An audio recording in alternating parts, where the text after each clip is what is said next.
오늘은요, 하나님의 마음에 대해서 말씀드리고 싶어요. 북한 사람들은요, 남한 사람들을 보면 미워하죠. 그런가 하면 또 남한 사람들은 이북 사람들을 미워하잖아요. 남한에서 볼 때 이북 사람들은 정말 어이없는 짓을 너무 많이 하고 있죠.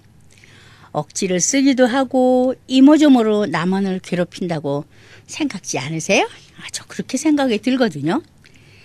그런가 하면요, 북한 사람들이 생각할 때 남한 사람들이 정말 미워 죽을 지경일 것 같지 않아요? 남한 사람들은요, 왜 그리 잘 사는지, 아니 왜 그리 좋은 일이 잘 일어나는지 부럽고 질투가 나는 게지요. 사실 따지고 보면 남한과 북한은 한 결이요, 한 나라인 것을 대부분의 사람들이 이해하기도 힘든 이데올로기가 어떻다는 둥, 정치가 어떻다는 둥, 그런 거 빼고는요, 한 형제요, 한 자매가 아니겠는지요. 북한은 공산주의요, 남한은 민주주의라고 하죠. 그러면서 서로 미워하고 싫어하는 거 아니에요? 사실은 북한이 남한을 침략해서 한바탕 전쟁을 치루어서 역사상 가장 더럽고 힘든 전쟁이었다는 것을 세계가 다 아는 사실이기도 하고, 지금도 전 세계에서 몇 안 되는 공산 국가이기도 하죠. 그뿐이 아니라 김정은이라는 아주 젊은 지도자를 내세워서 말썽꾸러기 막내 아들 같은 정치를 한다 합시고 철없는 장난질을 해서 온 세계 사람들을 깜짝깜짝 놀라게 하기도 하고요. 1950년 한국전쟁 당시 100만 명 이상이 죽었죠. 이 전쟁에서 5만 8천 명이나 되는 미국 젊은이들이 전사했죠. 전쟁이 끝나서 60년이 지난 지금까지도 한국 가족들이 슬픔을 알고 안고 살고 있잖아요. 5만 8천 명이나 죽은 그들의 가족들, 그리고 이북 사람들까지 모두 그 슬픔을 안고 살아가고 있죠. 지금 만약 남한 사람들에게 이북 편에 서서 그들을 위해 기도하면 그들이 누릴 복지를 대신 누릴 수 있노라고 누가 말한다면 한마디로 그에게 공산주의자라고 욕하지 않겠어요? 만약 미국 사람들에게 빈 라덴을 위해서 기도하면 그가 누릴 복지를 너희가 누릴 수 있으니 기도하라고 한다면 화내지 않을 사람이 있겠는지요. 그가 9.11 사건의 진범이니까 말이에요. 아마도 지옥에 나가라, 너 미국의 원수야 라고 욕을 할 것 같아요. 그러면 성경에서는 어찌 가르치고 있는지 살펴볼까요? 오래된 얘기입니다만 바벨로니아가 이스라엘을 침략해서 하나님이 함께 하신다고 믿던 이스라엘의 수도 예루살렘을 아주 파괴해버렸죠. 그들은 하나님이 집이라고 믿는 교회당까지도 파괴해버렸어요. 바벨론 사람들은 이스라엘 왕족이나 귀족들은 모두 죽이고 일반 사람들은 모두 바벨론으로 끌고 갔습니다. 이스라엘 사람들은요, 바벨로니아를 위해서 70년간이나 노동을 했죠. 그럼에도 불구하고 하나님께서는 바벨로니아에서 유배 생활을 하는 이스라엘 사람들에게 바벨로니아의 편에 서서 그들의 복지를 구하라고 하셨거든요. 그러면 너희가 복지를 얻게 될 것이다, 이렇게 말씀하신 거예요. 이스라엘 사람들에게는 바벨로니아는 침략자요, 이방인인데 그렇게 말씀하셨어요. 바벨로니아 사람들에게는 이스라엘 사람들이 이방인이요, 이스라엘 사람들에게는 바벨로니아 사람들이 이방인인 셈이죠. 하나님께서는 이방인인 바벨로니아 사람들을 사랑하라고 하셨거든요. 그러나 어찌 이스라엘 사람들이 그들을 사랑할 수 있었겠어요? 그들이 어떻게 느꼈을까요? 그러나 한편 바벨로니아가 망한다면 그때는 이스라엘 사람들도 살아남지 못할 것이라는 생각이 드시지는 않으세요? 그들은 함께 살아남아야 했죠. 남한과 북한이 통일이 되어야 하지 않겠는지요. 우리는 북한을 위해 기도해야 우리의 통일이 한결 빨리 이루어지지 않을까 생각이 들기도 하네요. 그들이 망하기라도 한다면 통일의 길은 더욱 멀어질 것이 아닌가 하는 생각이 들기도 하고요. 정말 미국에 사는 많은 사람들, 유럽에서 왔든 중국에서 왔든 그리고 한국에서 왔든 언제 미국에 왔든지 모두가 이방인인 것이 틀림없지요. 그러나 모두 성공하고 또 성공해서 살고 있죠. 어느 한 조각의 글을 읽은 적이 있습니다. 애리조나에서 살고 있는 한 한국 여인의 얘기인데요. 하얀 피부를 가진 여인이 한국 여인에게 넌 이방인이야 라고 말하더랍니다. 이 한국 여인이 말하기를 난 50여 년 전에 이민을 왔어. 그러니까 난 미국 시민이지 이방인이 아니야 라고 했더랍니다. 그랬더니 그 하얀 여인이 하는 말이 그래도 넌 이방인이야 라고 우기더랍니다. 여기에는 자신은 이방인이 아니고 한국 여인만이 이방인이라는 얘기겠죠? 바로 차별을 두도라는 얘기예요. 차별이란 참으로 무섭고 마음 아픈 단어예요. 차별은 종교, 장애, 나이, 신분, 학력, 이미 형의 효력이 없어진 전과 성별, 성적 지향, 인종, 신체 조건, 국적, 나이, 출신, 지역, 이념 및 정견 등의 이유로 고용, 모집, 채용, 교육, 배치, 승진, 임금 및 수당 지급, 융자, 정년 퇴직, 해고 등에 있어서 특정한 사람을 우대, 배제, 구별하거나 불리하게 대우하고 정치, 사회, 경제적으로 평등권을 침해하는 행위를 말한다고 백과사전에 써 있어요. 예를 들어 임금차별, 직업차별, 우생학, 성차별, 인종차별 등이 있지요. 남성주의 인종차별 또는 인종차별주의, 영어로는 레이시즘이라 그래요. 그들이 인식하고 있거나 그렇다고 믿고 있는 인종을 근거로 다른 이들을 차별하는 생각을 말하는 것이죠. 기본적으로 이는 사람이 여러 인종으로 나누는 것이 의미가 있다고 생각해서 특정 인종에 대한 적대감을 드러내는 배타주의라고 할 수 있겠죠. 인종차별주의는 다른 인종인 사람들은 자신들과 다르거나 자신들보다 못하다고 하는 생각이 의식이나 무의식 가운데 나타난 것이라고도 볼 수 있겠죠. 이러한 인종분류법을 사용하는 사람들 가운데 어떤 이들은 인종들이 여러 계층으로 나눌 수 있다고 믿기도 하고요. 그러나 인종차별을 비평하는 몇몇 이들은 이 표현을 구체적으로 억압의 체제를 가리키는 그런 데 쓰죠. 이 체제는 하나의 인종이라는 이름을 공유하는 사람들을 차별해서 사회에서 멀리하는 여러 상황들, 이를테면 계속되어 나타나거나 불문율처럼 여기거나 무의식적 중에 나타나는 인종차별에 대한 신념, 행위 등을 의미하기도 합니다. 이러한 비평가들은 인종차별은 오직 사회를 지배하는 집단에게만 적용해야 의미가 있다고 생각한답니다. 그래야만 그러한 집단이 다른 집단을 억누를 수 있기 때문이라는 거죠. 이와 견주어 볼 때 약자의 처지에 놓여 있는 집단이 반격을 하면 이것은 넓은 의미에서 인종주의에 대한 신념 또는 태도라고 해석할 수도 있지만 이들을 인종차별주의자라고 부르는 것은 알맞지 않다고 생각하죠. 간추리자면 이것은 인종 집단이 인종 편견으로 실제로 억압당해야만 인종차별주의로 분류할 수 있다는 것을 뜻하기 때문입니다. 대한민국 헌법에 차별금지법이라는 것이 있어요.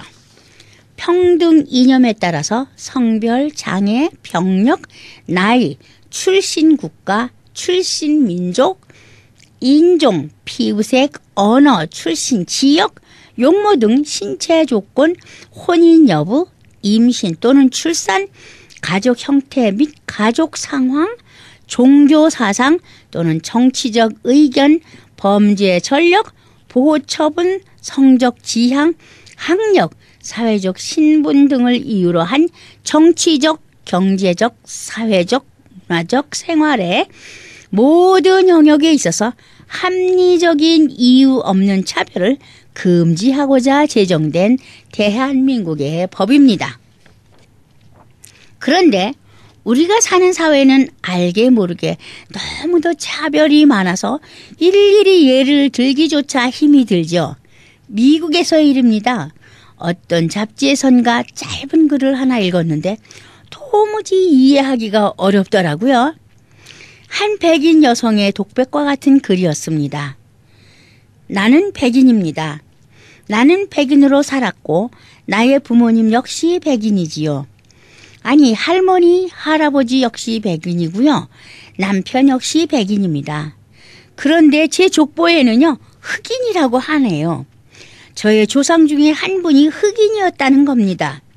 이걸 어찌 이해해야 하는지요. 이렇게 말했어요.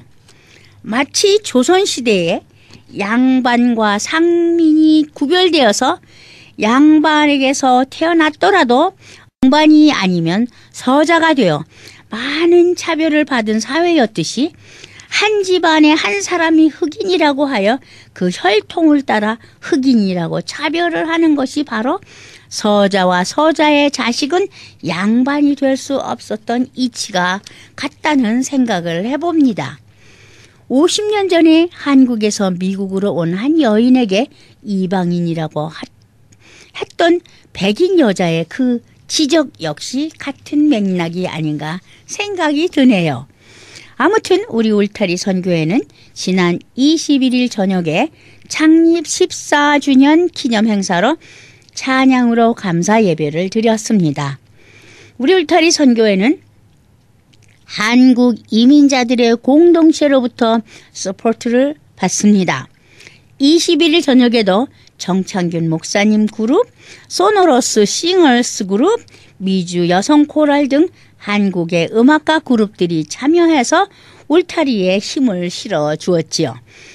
물론 외국인들도 도우긴 했습니다만 그들에게는 우리가 늘 도움을 주고 있는 그룹입니다.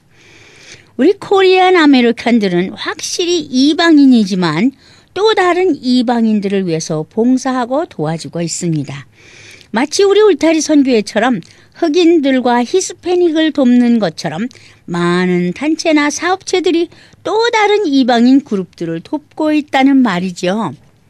하나님께서 말씀하신 대로 너희도 이방인이지만 또 다른 이방인들을 돕거라 하시는 말씀에 순종하고 있다고 볼 수 있지 않겠습니까? 또 다른 차별에 관한 이야기는 우리가 가끔 듣습니다. 무슨 모임이든지 모든 사무적인 일이 끝나면 친교의 시간이 있지요. 때론 식사를 서로 나누는데 한참 여기저기서 이야기를 나누던 사람들이 식사 시간이 되면 모두 자기와 가장 친한 사람을 찾습니다. 그리고는 함께 식사를 하죠. 그뿐인가요? 우리가 자주 듣는 말이 있습니다. 나는 저런 사람과는 마주하기 싫어. 함께하기 싫어. 그렇게 말하죠. 그런가 하면 난 저런 사람과 놀이하기 싫어. 난 저 사람이 싫어서 그 모임에 안 갈 거야. 등등 어느 특정한 사람을 가리켜 그 사람의 과거 이야기나 그 사람의 약점 내지는 흠집을 내면서 등을 돌리는 사람이 어느 모임에서든지 있다는 것이죠.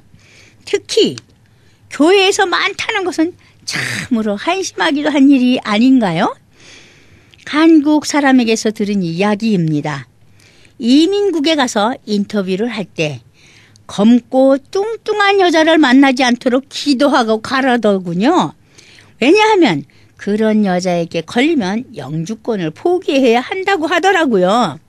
아마도 뚱뚱한 흑인은 날씬한 한국 사람들을 보면 열등감이 솟구치는 모양입니다. 질투심이 발동하면 차별을 하게 되지 않을까요? 사람의 열등감과 자존심은 비례하는가 봅니다. 어떤 이유에서든지 상대방을 보면서 열등감이 발동하면 자존심이 상하고 질투심이 솟아나지 않을까요?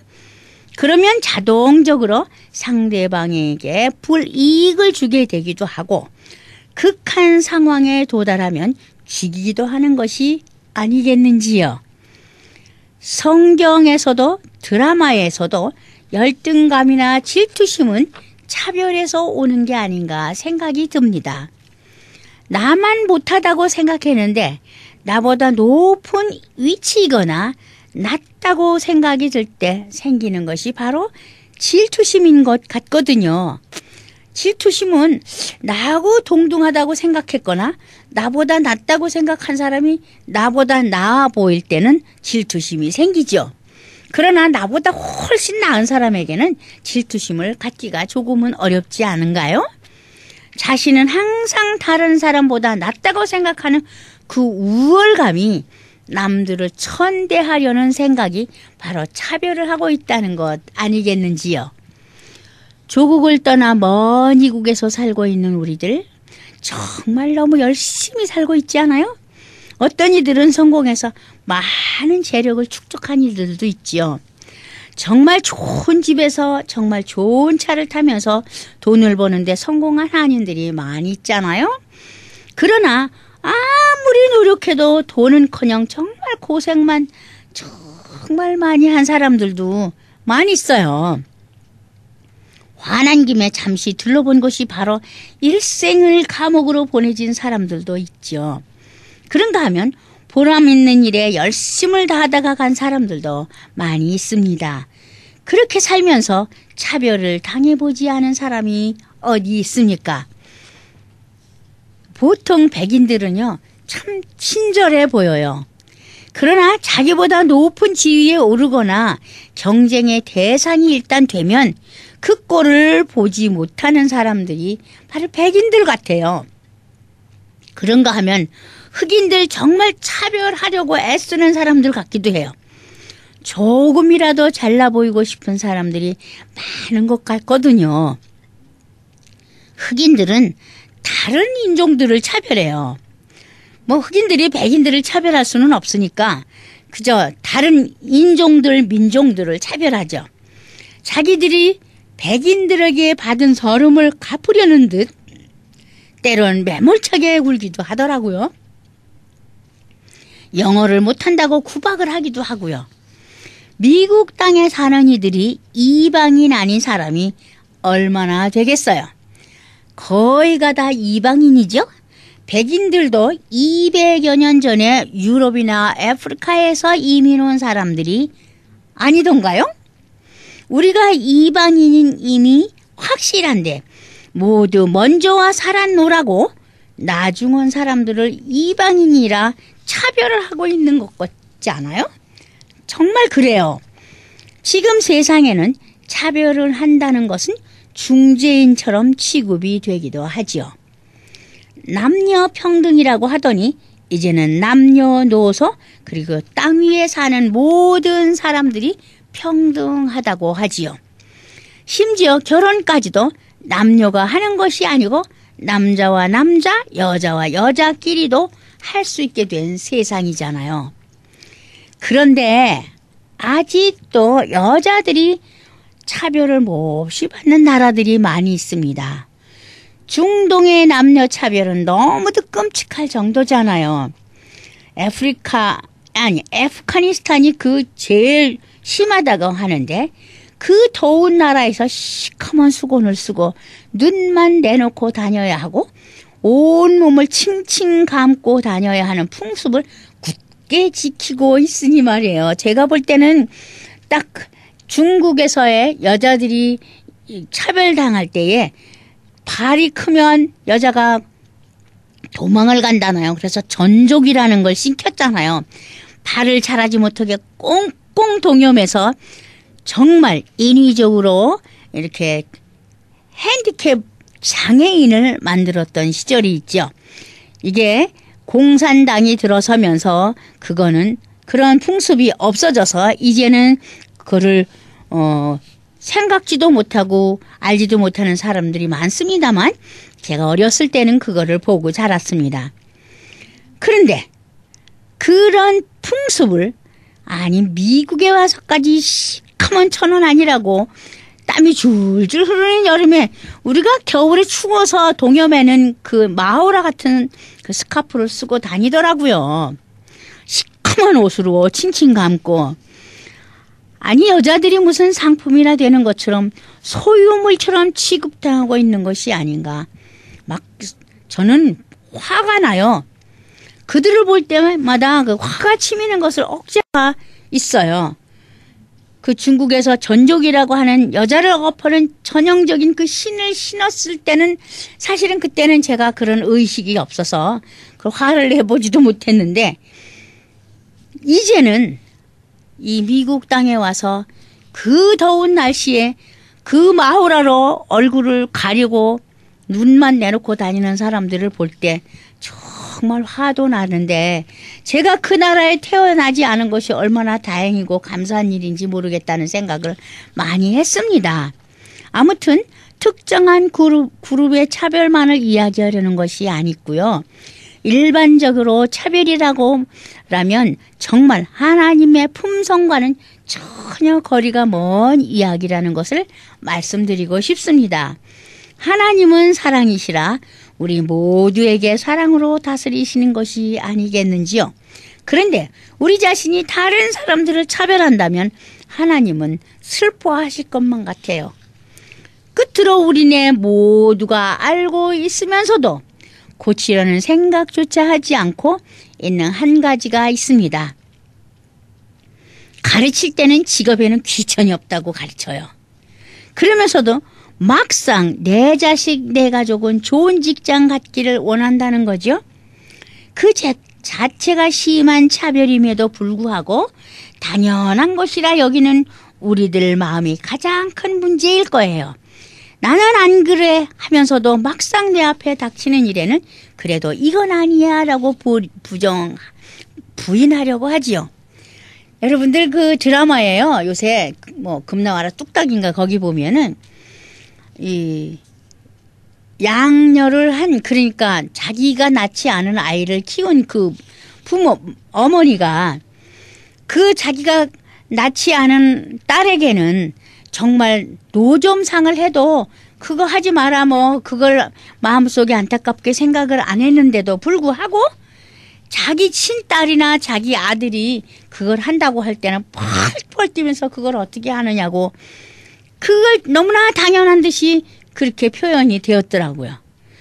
참 우리가 볼 때 그게 차별 아니에요? 아무리 내가 너를 어떻게 키웠기에 나는 너를 내 친딸보다 더 사랑했다고 아무리 강조를 하더라도 그 한 면을 보면 그 자기가 낳지 않은 딸은 노점상을 하면서 동생들을 돌보고 집안을 살피고 있는데도 불구하고 자기 아들은 놀게 하고 자기 딸은 더 귀하게 해야 된다고 우겨댈 때 정말 슬픈 생각을 하게 했습니다. 우리가 가르치는 내용의 실천을 한다면 하나님의 마음을 기쁘시게 할 수 있으리라 확신하지요. 적어도 배우고 우리가 가르치는 만큼만이라도 실천할 수 있는 마음을 갖는다면 하나님의 마음과 거의 비슷해지지 않을까, 하나님을 기쁘시게 해드리지 않을까, 이런 생각을 해봅니다. 감사합니다. 다음 주에 뵙겠습니다.